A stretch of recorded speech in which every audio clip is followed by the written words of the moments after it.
আসসালামু আলাইকুম রহমতুল্লাহি ওয়া বারাকাতুহু। আলহামদুলিল্লাহি রাব্বিল আলামিন ওয়াসসালাতু ওয়াসসালামু আলা রাসূলিহিল কারীম ওয়া খাতামান নাবিয়্যিন নবিয়িনা মুহাম্মদ ওয়া আলা আলিহি ওয়া সাহবিহি আজমাইন। সুপ্রিয় দর্শক, পৃথিবীর যে প্রান্ত থেকে আপনারা এই মুহূর্তে এটিএন বাংলার টিভি স্ক্রিনের সামনে আছেন, সকলকে স্বাগত জানাচ্ছি এটিএন বাংলার নিয়মিত আয়োজন ইসলামী সাওয়াল ও জবাব। প্রিয় দর্শক, এই আয়োজনে আপনাদের জীবন ঘনিষ্ঠ যে কোনো ধরনের প্রশ্নের জবাব ইসলামিক শরীয়তের আলোকে জানতে আপনি সরাসরি প্রশ্ন করে ফোন করে আমাদের টিভি স্ক্রিনে যে নাম্বারগুলো যাচ্ছে সেখান থেকে স্ক্রলে আপনি ফোন করে আপনার প্রশ্নের জবাব জানতে পারবেন। আমি আছি আপনাদের সাথে কারি কেম ফিরোজ। আমাদের সাথে আজ উপস্থিত আছেন শেখ শাহওয়ালিউল্লাহ হাফিজাহুল্লাহ। আসসালামু আলাইকুম ওয়া রাহমাতুল্লাহি ওয়া বারাকাতুহু। ওয়া আলাইকুম সালাম ওয়া রাহমাতুল্লাহি ওয়া বারাকাতুহু। শেখ মারহাবা বিকুম। বারাকাল্লাহ, আপনাকে স্বাগত।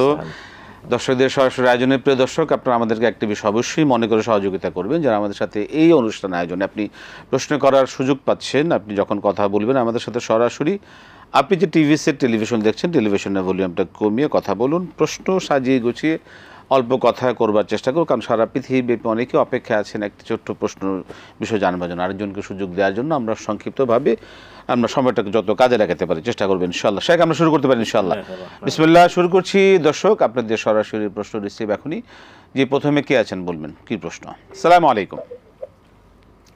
আসসালামু আলাইকুম। ওয়ালাইকুম আসসালাম। জি বলুন, কি প্রশ্ন? ওয়ালাইকুম আসসালাম। বলুন। ভালো আছেন হুজুর? আলহামদুলিল্লাহ। বলুন, কি প্রশ্ন আপনার? ওই আমার প্রশ্ন হলো কি, আগে তো আমরা বুঝতাম না, তখন দেখতাম আমার মা বা নানি ওনারা হলো ওই দরগায় মানত করতেন, পীরের দরগায় মানত করতেন, মুরগি এটা ওটা দিতেন। আর আমরাও করেছি হুজুর। পরবর্তীতে যখন জানলাম যে এটা খুবই অন্যায়, এ খুব কঠিন গোনা, তখন অনেক আল্লাহর কাছে মাফ করেছি, তওবা করেছি, তওবার নামাজ পড়েছি। এক জায়গায় আমাদের এখানে আছে একটা দরগা, সেখানে মহিলারা একটা মাজার আছে, সেখানে তারা মা মেয়ে মিলে তত্ত্বাবধানে থাকেন। এবং উনি আমাকে, আমি একটা কাজের জন্য গিয়েছিলাম, আমারে বলেছিল যে হাসি ছাগল মানত করেন আমাদের। হ্যাঁ, এখন এখন যে পরবর্তী জানলাম জিনিসটা খুবই খারাপ, যখন আমি সেটা একটা জায়নি করিনি। এখন আমার এই ফয়সালাটা কি হইল? আমি আমার মাপ পেয়েছি, আল্লাহর কাছে বহুত কান্নাকাটি করেছি। আচ্ছা, ঠিক আছে। আর কোন আরেকটি প্রশ্ন হুজুর?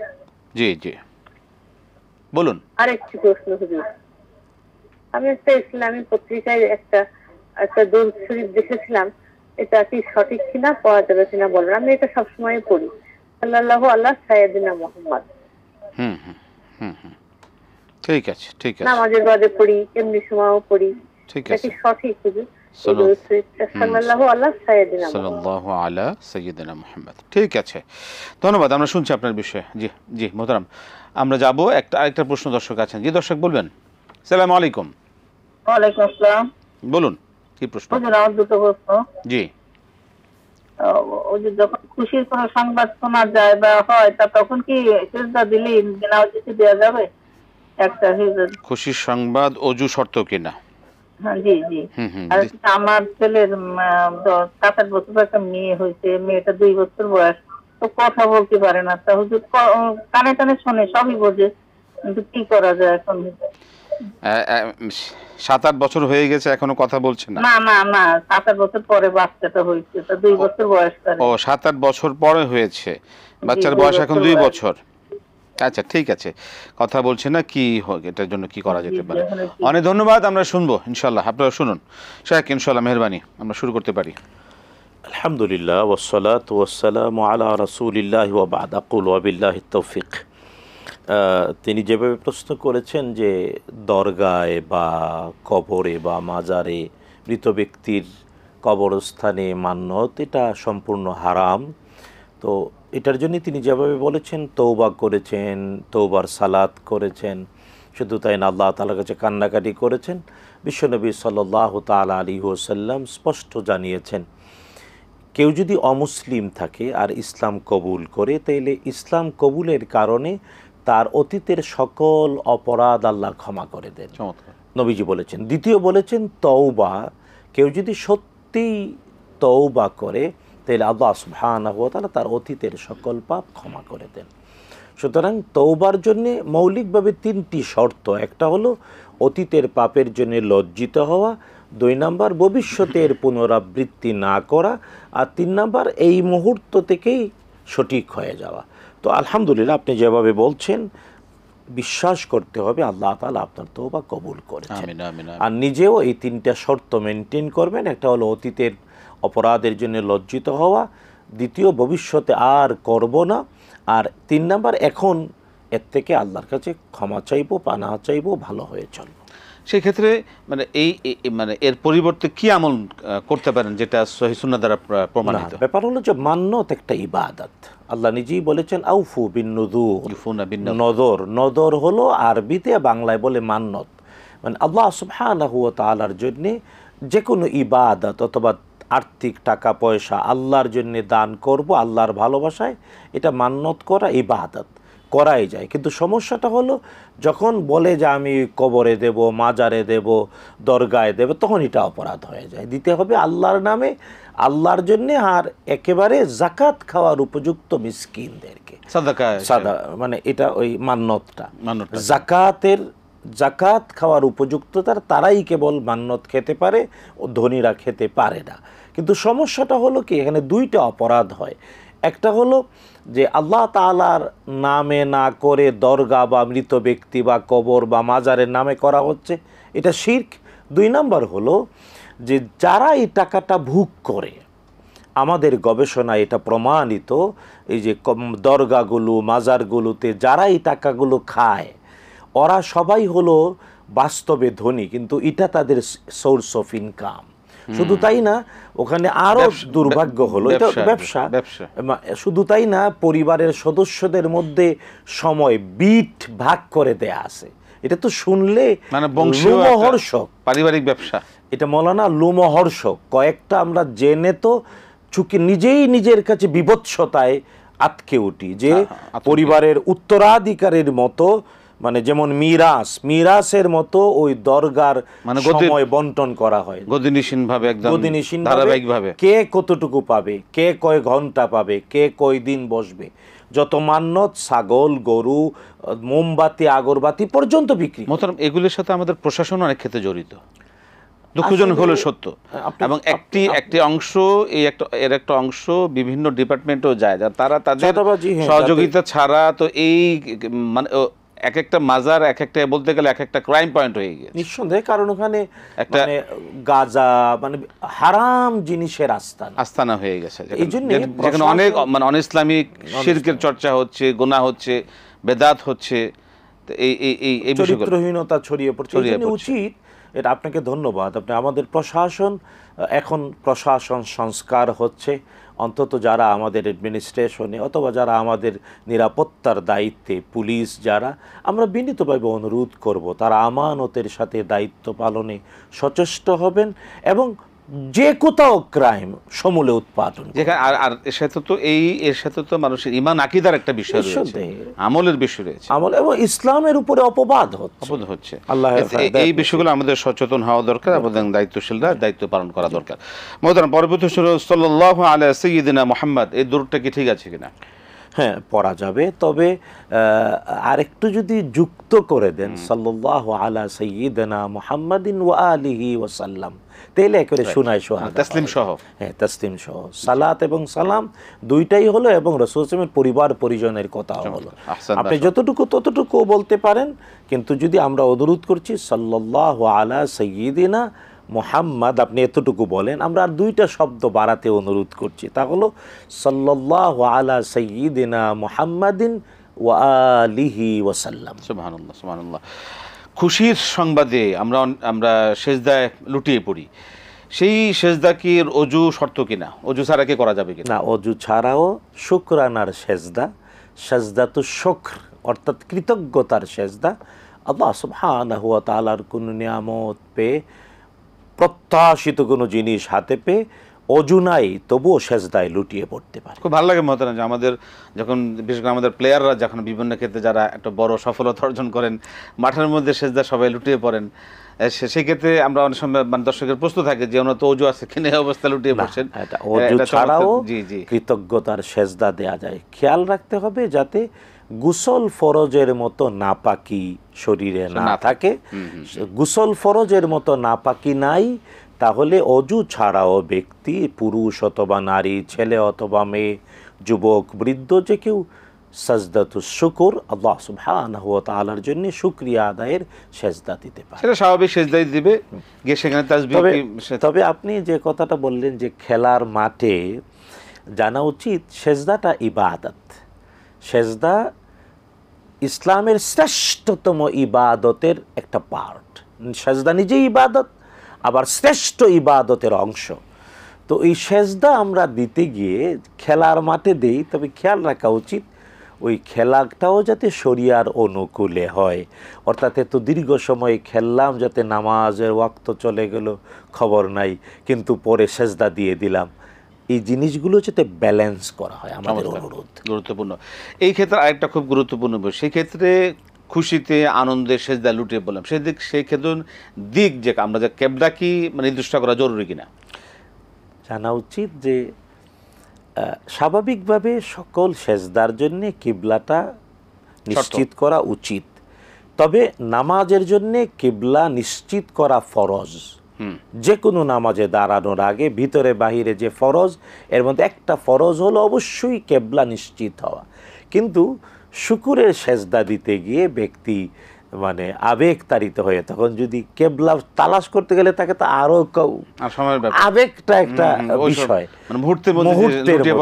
তখন এটা এই জন্য মাসমুহ যে ওই সময়ে, কারণ আল্লাহ তো বলছেন আইনামা তুয়াল্লু ফাতাম্মা ওয়াজহুল্লাহ, যেদিকেই তুমি মুখ করো না কেন এটা আল্লাহরই দিক।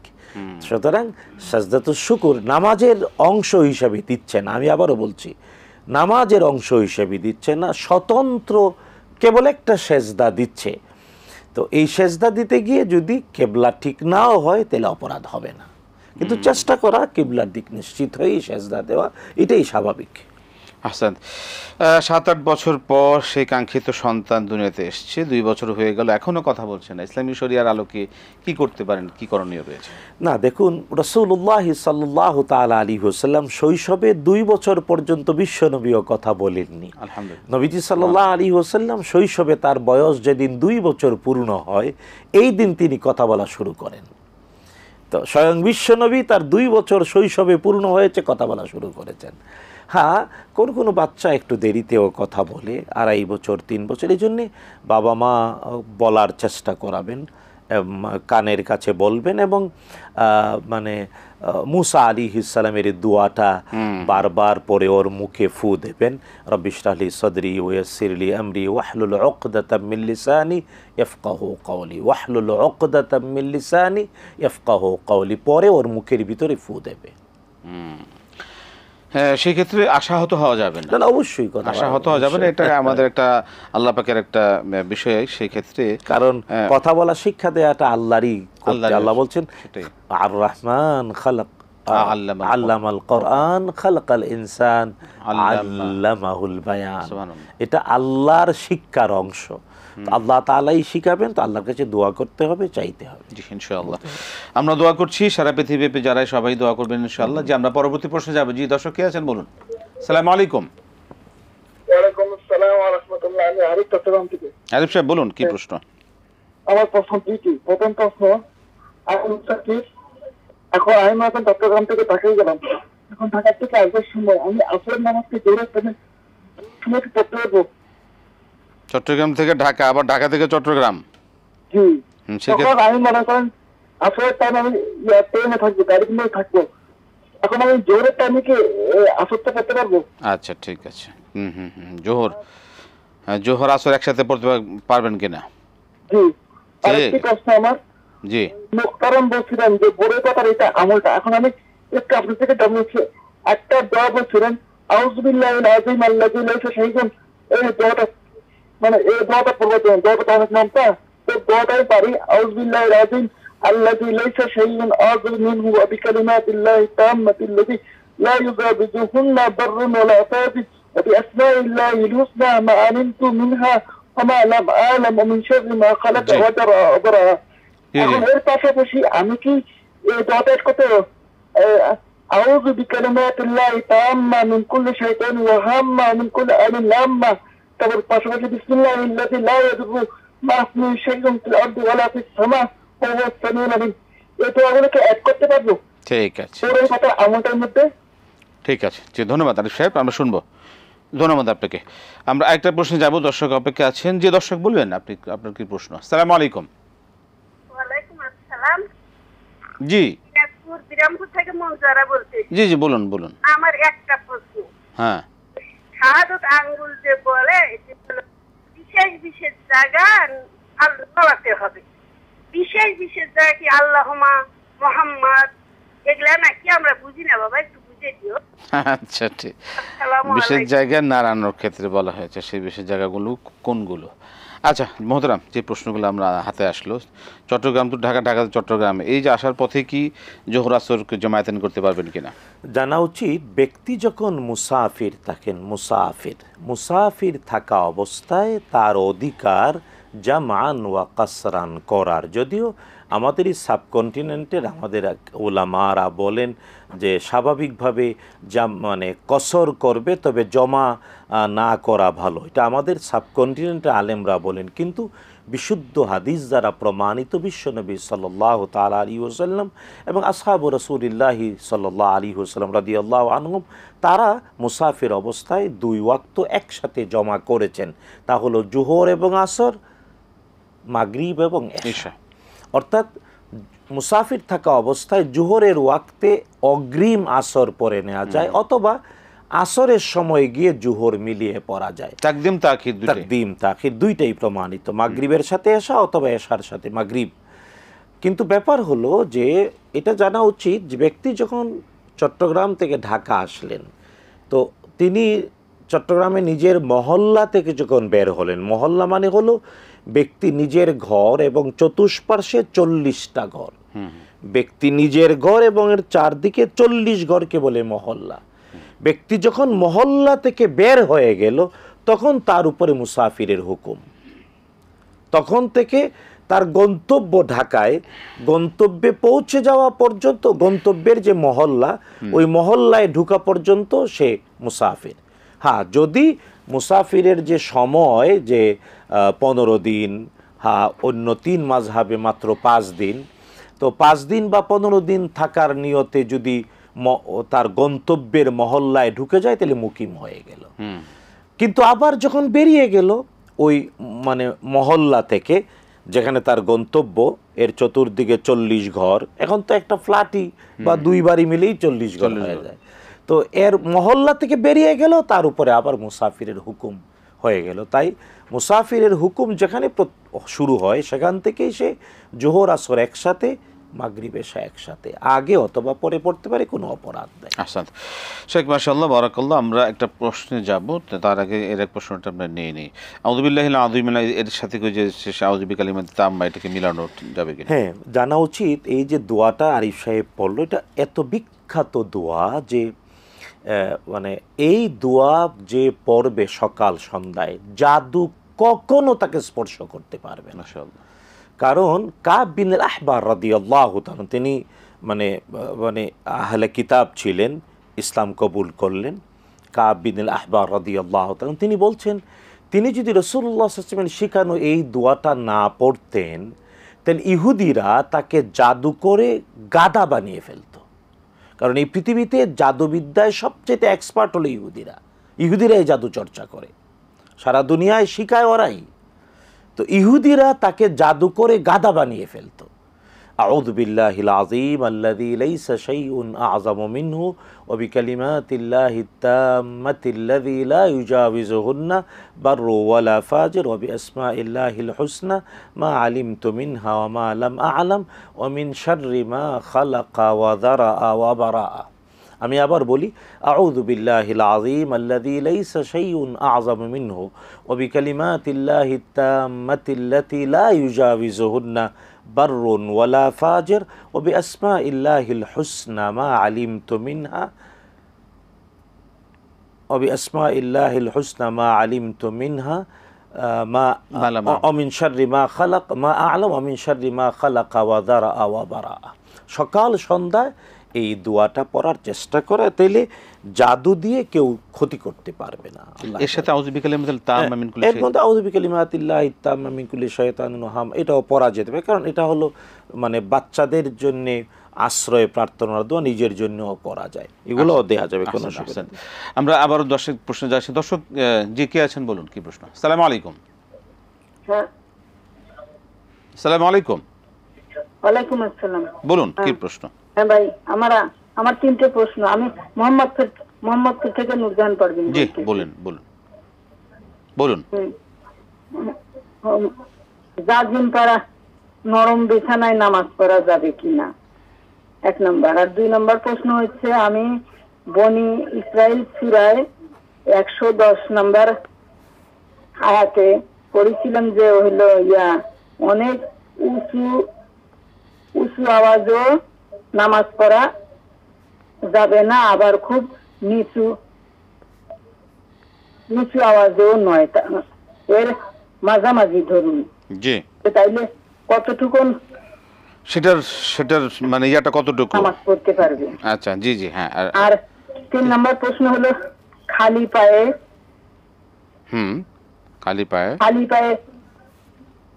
ওযু করে নামাজ পড়া যাবে কিনা, যেমন বুয়া গরমছে বা ঠিক আছে, আমরা প্রশ্ন পেয়েছি। স্যান্ডেল পায়ে দিয়ে কি ওযু করতে হবে? ও স্যান্ডেল পরা বাধ্যতামূলক হবে নাকি ঠিক আছে, স্যান্ডেল ছাড়াও? ঠিক আছে, ধন্যবাদ। জি, আমরা আপনার ঠিক আছে, প্রশ্ন পেয়ে গিয়েছি, শুনবো আমরা জবাব এবার। এক এক করে আপনি অপেক্ষা থাকুন, দেখতে থাকুন এটিএন বাংলা, আমরা আসছি। প্রিয় দর্শক, আপনারা এই প্রোগ্রামগুলো আমাদের এখানে তো সরাসরি হচ্ছে আলহামদুলিল্লাহ, পাশাপাশি এটিএন বাংলা যে আমাদের ফেসবুক পেজ রয়েছে, এটিএন বাংলা ইসলামিক পেজ, সেখানে কিন্তু এই প্রোগ্রামগুলো সরাসরি যাচ্ছে। এছাড়াও এটিএন বাংলায় যে ইসলামিক ইউটিউব রয়েছে, ইসলামিক যেটা সেই চ্যানেলও কিন্তু আপনারা এই প্রোগ্রামগুলো আমাদের সব থাকবে। যে শায়েখ যে বিভিন্ন দোয়া বলছেন, মাসালাগুলো বলছেন, এগুলো সব কিছু ওইখানে রয়েছে, আপনারা ওখান থেকে দেখার সুযোগ পাবেন। শায়েখ, আমরা প্রশ্নে ফিরে আসি জবাবে। জি, মেহরবানি।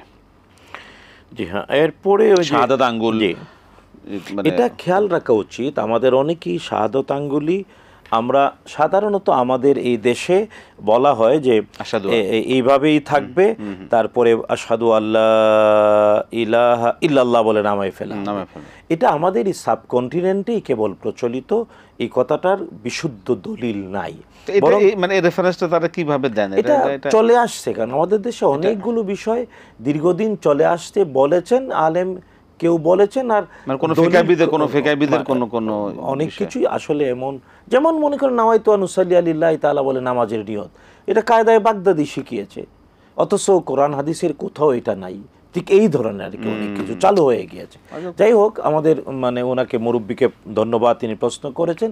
তো আত্তাহিয়াতু পড়ার সময়ে ন্যাচারালি বাম হাতটা এই হাঁটুর মধ্যে এভাবে আঙ্গুল ছড়ায় দিয়া ধরা সুন্নাহ, বাম হাতটা আঙ্গুল ছড়ায়া এইভাবে ধরা সুন্নাহ, আর ডান হাতটা এইভাবে 3 আঙ্গুল মুষ্টি করে বৃদ্ধাঙ্গুল দিয়ে ধরে আঙ্গুল এইভাবে, অথবা এইভাবেও রাখা যায়, এইভাবেও রাখা যায়। আর নাড়াবে আঙ্গুল স্বাভাবিক এতটুকু, বেশি নয়। অনেকে এইভাবে বেশি দেয়, এটা দৃষ্টিকটু, সুন্নাহ এটার প্রমাণ পাওয়া যায় না। স্বাভাবিকভাবে এইভাবে এতটুকু নাড়াবে আর তাকিয়ে থাকবে আঙ্গুলের দিকে। 3টি কারণের, একটা কারণ হলো রাসূলুল্লাহ সাল্লাল্লাহু আলাইহি ওয়াসাল্লাম এভাবে করেছেন, সুন্নাহ। 2 নম্বর, নবীজি বলেছেন আশাদ্দু আলা শাইতানি মিনাল হাদিদ, এই যে আঙ্গুল নাড়ানোটা আত্তাহিয়াতু পড়ার সময়ে শয়তানকে লোহা দিয়ে পিটানোর চেয়েও কঠিন। শয়তানের গায়ে লোহা দিয়ে পিটালে যে আঘাত, এমন আঘাত লাগে। ইমানদার যখন আত্তাহিয়াতু পড়তে গিয়ে নিজের আঙ্গুলটা এইভাবে অল্প করে নাড়ায়। আর 3 নাম্বার, এর দিকে তাকিয়ে থাকলে মনটা হারিয়ে যায় না। তো তিনি যেভাবে বলেন যে আল্লাহুম্মা অথবা মুহাম্মদ সাল্লাল্লাহু আলাইহি ওয়াসাল্লাম, বিশেষ জায়গাগুলো কোনগুলো? বিশেষ জায়গা বলতে মানে যত জায়গায় শাহাদতের কথা, ঈমানের কথা, আল্লাহুম্মা, আশহাদু, এই জায়গাগুলোতে দোয়া, এগুলাতে না। মূল ব্যাপারটা হলো যে ওই বিশেষ মানে দোয়াগুলোর সময় নাড়াতে হবে ব্যাপারটা এমন না। সুন্নাহ এটা প্রমাণিত, ব্যক্তি পড়তে থাকবে আর স্বাভাবিকভাবে এইভাবে স্থির থাকলে, তাকিয়ে থাকলে মন থাকবে না, এই জন্য স্বাভাবিকভাবে একটু নাড়াবে, একটু নাড়াবে, এটা হলো সুন্নাহ। মানে একদম ফ্রিজ করে না রাখা। ফ্রিজ করে না রাখা। ফ্রিজ করে রাখারও তো একটা হাদিস আছে যে শুধুমাত্র দাঁড়িয়ে রাখবে না, সেটা তো একটা নাড়ানোটাই বিশুদ্ধ, নাড়ানোটা বিশুদ্ধ মতামত বেশি। জি, পরবর্তী প্রশ্ন হচ্ছে জাজিম বা নরম বিছানায় সেই ক্ষেত্রে সে ইবাদত করা, নামাজ পড়া, সিজদা করা না, কোনো সমস্যা নেই। আপনার যদি, যিনি নামাজ পড়ছেন তার যদি তৃপ্তি আসে তাহলে কোনো সমস্যা নেই। কারণ আপনি যেভাবে নিজের তৃপ্তিদায়ক পরিবেশ হয়, কারণ আল্লাহ তাআলা বলেছেন ইয়া বানি আদামা খুযু যিনাতাকুম ইনদা কুল্লি মসজিদিন, হে আদমের ছেলে মেয়েরা প্রত্যেক সেজদায় বা মসজিদে তোমার সকল সৌন্দর্য প্রকাশ করো। এই সৌন্দর্যের ভিতরে এটাও একটা বিষয়, সৌন্দর্য মানুষকে প্রীত করে, সৌন্দর্য মানুষের আত্মায় তৃপ্তি দেয়। সুতরাং আপনার মানসিক তৃপ্তি হয় যে পরিবেশে, যেভাবে হলে দাঁড়ালে নরম বিছানায় যদি তৃপ্তি হয় তাহলে ওইখানেই দাঁড়িয়ে নেওয়া, সমস্যা নেই। শর্ত হলো ওই জায়গাটা যাতে পবিত্র হয়, ওই নরম জিনিসটা যাতে হালাল টাকার হয়, এই জিনিসগুলো খেয়াল করা ইনশাআল্লাহ। আমরা প্রশ্ন যেতে পারি। দর্শক জি কে আছেন, পরবর্তীতে বলবেন কি প্রশ্ন আপনার। আসসালামু আলাইকুম। ওয়ালাইকুম সালাম। আমি জি। প্রশ্ন করতেছিলাম হুজুর, আমি ঢাকা থেকে বলতেছি। আমি ছোট হুজুর 3টা প্রশ্ন করব। বলুন। প্রথম প্রশ্ন হইতেছে হুজুর, আমি কি করি, আমাদের একটু বাসায় সমস্যা তো, এক রুমে দাঁড়ায়া বেসিনের মধ্যে ওযু করি, আরেক রুমের বাথরুমে আইসা শুধু পাটা ধুই, মানে মাথা মাছানোর পরে পাটা আইসা আরেক রুমের বাথরুমে আইসা ধুই, মানে এটা কি হবে? এক রুমের বেসিনে দাঁড়ায় ওযু করি, রুমের বাথরুমের ভিতরে না, ঠিক আছে, নেই রুমের ভিতরে জি বেসিনে জি, আমরা দাঁড়ায় ওযু প্রশ্ন করি, কিন্তু পাটা আইসা আরেক বাথরুমে। প্রশ্ন বুঝেছি, এটা অনেকেই করতে হয় না জায়গায়। হ্যাঁ, এটা কি হয় নাকি এটা হয় না, এটা এটা হয় একটা কি হয় প্রশ্ন। না, আর জি, দ্বিতীয় হ্যাঁ। প্রশ্ন হইতেছে হুজুর, জি। আমরা যে ফরজ নামাজের পরে তাসবিহগুলো পড়ি, সুবহানাল্লাহ আলহামদুলিল্লাহ, এইসব তাসবিহ যদি কোনো কারণে, যেমন আমার বাচ্চার ওষুধ খাওয়াইতে হয়, 13 বছরের বাচ্চা, অনেক সময় অ্যান্টিবায়োটিক খাওয়াইতে হয়, সেক্ষেত্রে যদি আমি সালাম ফিরায় উঠা ওরা ওষুধ খাওয়াই এসে তাসবিহগুলো পড়ি, কিংবা আবার গরমের সময় আমি যদি মোজাটা খুলা তারপরে আমি তাসবিহগুলো পড়লাম, পরে আবার সুন্নত পড়ার সময় মোজাটা পড়ে নিলাম, তাইলে কি আমার গুনাহ হয় না হয়? মানে ফরজ নামাজের সালাম ফিরে মোজাটা খুলে ফেললাম, তারপর আমি তাসবিহগুলো পড়লাম, আবার মোজা পরে তারপর আবার সুন্নত। গুনাহ তো হবে না, মানে সওয়াবের কম বেশি আর কি। জি জি। আর আরেকটা প্রশ্ন হইতেছে হুজুর, আমি একটা নির্দিষ্ট টাকা প্রতি মাসে একটা নির্দিষ্ট এতিমখানায় মানত করছি, যেটা আমি প্রতি মাসে দিব। এখন ওই মাদ্রাসায়, ওই এতিমখানায় তো মনে করেন সবাই আর এতিম না, মনে করেন সব বাচ্চারাই তো এতিম হইলেও তাদের সচ্ছল অবস্থা আছে, বাবা মা আছে, বা তাদের আর্থিক চলার মতো অবস্থা আছে, সবাই তো আর এতিম না, এখানে তো সবাই খায়, যারা মনে করেন কমিটি না, মানে ইটি আছে, পড়ায় টড়ায়। ঠিক আছে, জি। সেক্ষেত্রে আমি ওই টাকাটা যদি ওইখানে মাঝে মধ্যে না দিয়া বন্যার্থদের দিই, তাহলে কি এটা আমার আদায় হবে না হবে না? অনেকে বলে কেন না, নির্দিষ্ট যেই খাতে মানত করা সেটাই করতে হবে। যেমন আমি কিছু টাকা দিয়ে বললাম করে খাবার খাওয়াই দিও, সে যদি খাবার না খাওয়ায় কোরআন মাজিদ কিনা দেয়, তাহলে তো এটা হইলো না, কারণ যে দিচ্ছে তার তো উদ্দেশ্য খাবার খাওয়া নেই। আমরা প্রশ্ন পেয়ে গেছি, ধন্যবাদ আপনাকে। আপনি শুনুন, জবাব আমরা এখনই শুনবো ইনশাআল্লাহ। মোহতারাম, সূরা বনী ইসরাঈল 110 নম্বর আয়াতের আওয়াজ জোরেও না আস্তেও না, ওই আয়াত হলো যে ওয়ালা তাযহার বিসালাতিকা ওয়ালা তুখাফিত বিহা ওয়াবতাগি বাইনা যালিকা সাবিলা। আমার মনে হয় তিনি নিজেই প্রশ্নের মধ্যে তিনিই বুঝতে পেরেছেন যে আল্লাহ তাআলা যেভাবে এই আয়াতের, যদিও টেক্সট মানে ইংরেজিতে বলে টেক্সট, আরবিতে বলে নস, কোরআন এবং সুন্নাহর মূল বক্তব্যকে নস বলে, এর 4 প্রকার অর্থ হয়। তো আমরা যেভাবে আমাদের প্রশ্নকারিণী, তিনি নিজেও অর্থটা সহজভাবে বুঝে যেভাবে বললেন যে নামাজ অতি উচ্চ স্বরে হবে না, আবার অতি নিম্ন স্বরেও হবে না, মিডিয়াম, আল্লাহ নিজেই বলেছেন। এটা চর্চা করা, যে তিনি বুঝেছেন এতটুকু চর্চা করা ভালো। আল্লাহ তৌফিক দিন ইনশাআল্লাহ। অজু যদি বিভিন্ন জায়গায় করতে হয়, এক জায়গায় হাত মুখ ধুলো, আর জায়গায় পা ধুলো, অবস্থা কি অজুর কোনো সমস্যা হবে কিনা? না, বুঝছি, মানে খালি পায়ে, মানে অজু করে খালি পায়ে আসলেন, তিনি মানে ঘর টর মুছতেছে লোকজন, তখন ওই খালি পায়ে এসে নামাজে দাঁড়ালেন, কোনো সময়। শর্ত হলো যে আপনি যখন অজু করে বের হলেন, খালি পায়ে হাঁটছেন, তখন আপনার পায়ে নাপাক যাতে না লাগে। আর ঘরের মধ্যে তো ন্যাচারালি এমন নাপাকটা কথা না। যদি নাপাকের সন্দেহ হয় তাহলে নাপাকিটা ধুয়ে নিতে হবে, অথবা নাপাকির উপরে পা দেয়া যাবে না, তাইলে অজু কন্টিনিউ। আর ভিন্ন জায়গায় যদি ধন সমস্যা নাই, এখন এক জায়গায় অজু শুরু করলেন, তারপরে আরেক বাথরুমে গিয়ে পা ধুইলেন। শর্ত হলো যে একটা অঙ্গ শুকিয়ে যাওয়ার আগে আরেকটা অঙ্গ ধোয়া কনফার্ম করতে হবে। তার মানে অজুর 4টা ফরজ। এর প্রথম ফরজ হলো মুখমণ্ডল ধৌত করা। তো আপনি মুখমণ্ডল ধৌত করলেন, তারপরে পা যখন ধুইতে গেলেন এর মধ্যে মুখ শুকিয়ে গেছে, তাহলে অজু হবে না। শর্তটা হলো আপনি মুখ ধুয়েছেন, মুখের মধ্যে পানি লেগে আছে, আর এর মধ্যেই যায়া আরেক জায়গায় আরেক রুমে বা 2 কদম হেঁটে বা মানে 30 সেকেন্ড হেঁটে বা 1 মিনিট হেঁটে গিয়ে, মানে বেশি গ্যাপ দেওয়া যাবে না। সময়টা হলো ততটুকু গ্যাপ দেয়া যাবে না যাতে মুখের পানি শুকিয়ে যায়, অথবা নিজেই মুছে ফেললেন। এটা 2টা জিনিস। একটা হলো অজুর ফরজগুলো কন্টিনিউ করতে গিয়ে প্রথমে মুখ ধুইলেন, পা ধুইতে হবে এমন অবস্থায় যে মুখের মধ্যে পানি লেগে আছে, শুকায় নাই। 2 নাম্বার, ব্যাপারটা যদি এমনও না হয় যে আপনি মুখ ধুইলেন, অজুর 4 ফরজের 3টা করলেন, অর্থাৎ মুখমণ্ডল ধুইলেন, 2 হাত ধুইলেন, মাথা মাসাই করলেন, পা ধুইতে যাওয়ার আগে রুমের মাঝখানে মানে গামছা দিয়া মুখ মুছে ফেলাইলেন, তারপরে হাত মুছে ফেলাইলেন, তারপরে যে পা ধুইলেন, অজু হবে না। শর্ত হলো, এটা ভালো করে বুঝতে হবে, অজু অবশ্যই শর্ত মানে অঙ্গগুলো শুকিয়ে যাওয়ার আগে সবগুলো ফরজ কন্টিনিউ করো। অর্থাৎ মুখমণ্ডল ধুয়েছেন বা মুখমণ্ডল ভিজা আছে, এই অবস্থায় আপনি পাটা ধুইবেন। প্রয়োজনে 2-5 রুম পরে গেলেন, সমস্যা নাই। কিন্তু কোনোভাবেই মুখ শুকিয়ে গেল তারপরে পা ধুইতে গেলেন হবে না, অথবা নিজেই মুছে ফেললেন তারপরে আবার পা ধুইতে গেলেন, তাহলে অজু হবে না। শর্ত হলো মানে কন্টিনিউ, মানে ধারাবাহিকতা নিশ্চিত। আমরা আলহামদুলিল্লাহ, জাযাকাল্লাহ খায়ের, আমরা জবাব নিয়েছি। আমরা প্রশ্ন যাব, আবার দর্শক অপেক্ষা আছেন। আচ্ছা, গতকালকের 4টা প্রশ্ন আছে, এগুলো বলতে আমরা আসবো, একটা প্রশ্নটা নিয়ে আসতেছি। জি দর্শক বলবেন। আসসালামু আলাইকুম। জি ওয়ালাইকুম আসসালাম। আমার 3টে প্রশ্ন ছিল। বলুন। জি, প্রথম প্রশ্ন হলো যে আমি এক জায়গায় পেলাম যে সূরা কাহাফের শেষ 2 আয়াত পড়ে ঘুমালে, তো আমি রাতে যদি তাহাজ্জুদ পড়ার সময় উঠতে চাই, তাহলে নাকি আমার সেই সময় আমি উঠতে পারবো। তো এটা কতটুকু সত্যতা? আর দ্বিতীয় প্রশ্ন হলো যে আমি ফরজ নামাজ পড়ার পরে যে মাসনুন আমলগুলো আছে ওগুলো করার পরে আমি মোনাজাত ধরি, তো এটা কি আমার ঠিক আছে কিনা, না আমার ফরজ নামাজটা শেষ করি মোনাজাতটা ধরতে হবে? আর আমার 3 নম্বর প্রশ্ন হলো যে কারো স্বামী মানে সে নামাজে পড়ে না, মানে ইসলামী এইগুলোর ব্যাপারে মানে বেখেয়াল, তো তার অনুমতি নিয়ে কি আমার নফল নামাজগুলি কি নফল রোজাগুলি কি পড়তে হবে, রাখতে হবে, না অনুমতি না নিলেও হবে? মানে নফল স্ত্রী যদি কোনো নফল ইবাদত করেন, সেক্ষেত্রে কি স্বামীর অনুমতি লাগবে কিনা? হ্যাঁ হ্যাঁ, কিন্তু স্বামী তো এই ব্যাপারে বেখেয়াল। স্বামী তো এই ব্যাপারে বেখেয়াল, স্ত্রীর খেয়াল আছে, সেই খেয়ালটাকে পুরো করবে কিনা। ধন্যবাদ। জি জি, আমরা জানবো। জি, আপনাকে ধন্যবাদ। আমরা প্রশ্ন একে শুনবো। শেখ, আপনি গতকালের আমাদের 4টি প্রশ্ন বাকি ছিল, যদি ধারাবাহিকভাবে একটু আমরা শুনতে পারি।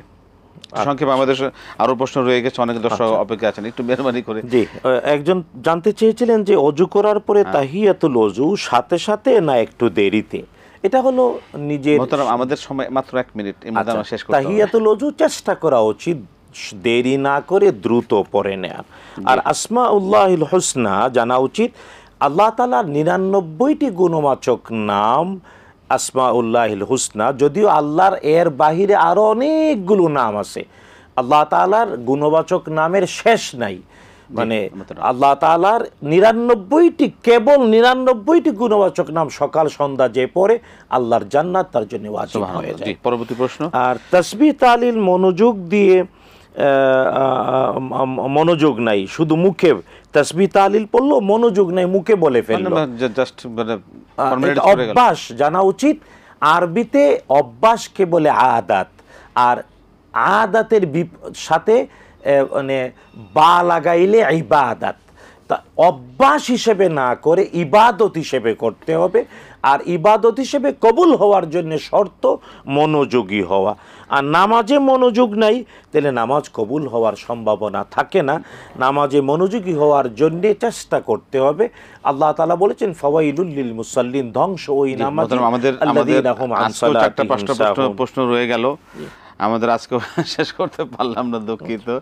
শেষ করতে হচ্ছে আমাদেরকে। ইনশাআল্লাহ আমরা পরবর্তীতে এই বিষয়গুলো জানবো। আচ্ছা, ঠিক আছে। আপনাকে অসংখ্য ধন্যবাদ। জাযাকাল্লাহ খায়রুল জাযা, আহসান হায়াকাল্লাহ, মাশাআল্লাহ। প্রিয় দর্শক, দুঃখিত আমরা সময় পেলাম না, আপনাদের অনেকগুলো প্রশ্ন রয়ে গেল, অনেকে অপেক্ষাও আছেন।